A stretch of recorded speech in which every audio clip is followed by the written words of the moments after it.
สวัสดีครับสวัสดีทุกท่านนะครับคลิปนี้ผมจะมาพาทุกท่านใส่เบ็ดนะครับใส่เบ็ดเป้าหมายเก่านะครับเลาะห้วย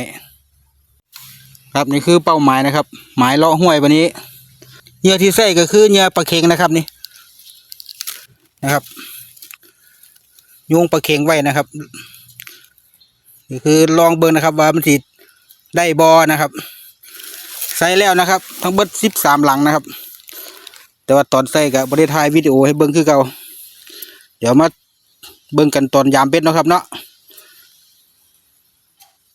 อย่างที่อันพ่อใหญ่เพิ่นได้ใส่เบ็ดไว้พ่อใหญ่เพิ่นก็สิมายามเบ็ดเด้อจ้าเบิ่งเด้อจ้าเพิ่นสิได้บ่ได้เด้ไม่รู้ว่าจะได้ไหมนะคะได้บ่เอาเอียงล่ะ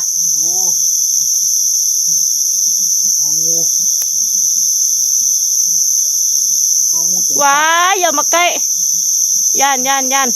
งูใจกล้าอย่าเด้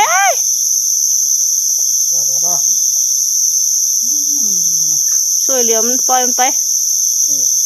เบ็ดว่าซะเกินขาดครับ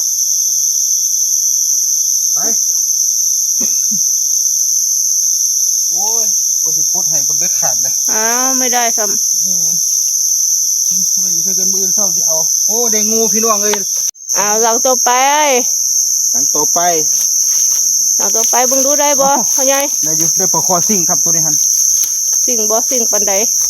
ปลาคอซิ่งก็คือหมอลำซิ่งเด้อยังไงปลาคอซิ่ง1 ตัวแล้วปลดก่อนโอ้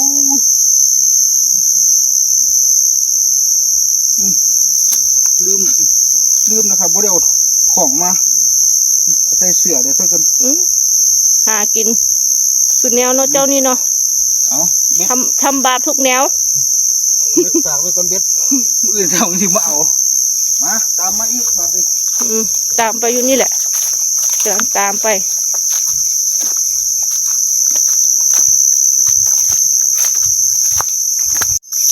หลังต่อไปเบิ่งดูได้บ่ได้อยู่ตัวนี้ไหนได้ปลาคอซิ่งอีกแล้วสิ่งปานใดมึงดูปลาคอซิ่งมันข้าวขวดนมมานำบ่นี่โอ้หลุดลูกมันดอกหลุดน้อย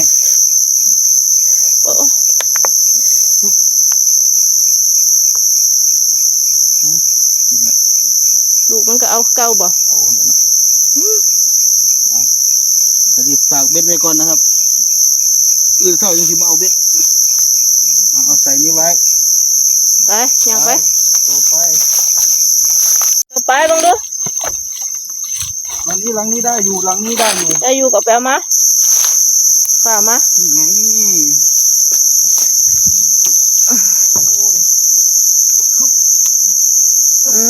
มาแล้วไม่ใหญ่เท่าไหร่ปลาเล็กนี่ก็ส่งตัววงยานี่อยู่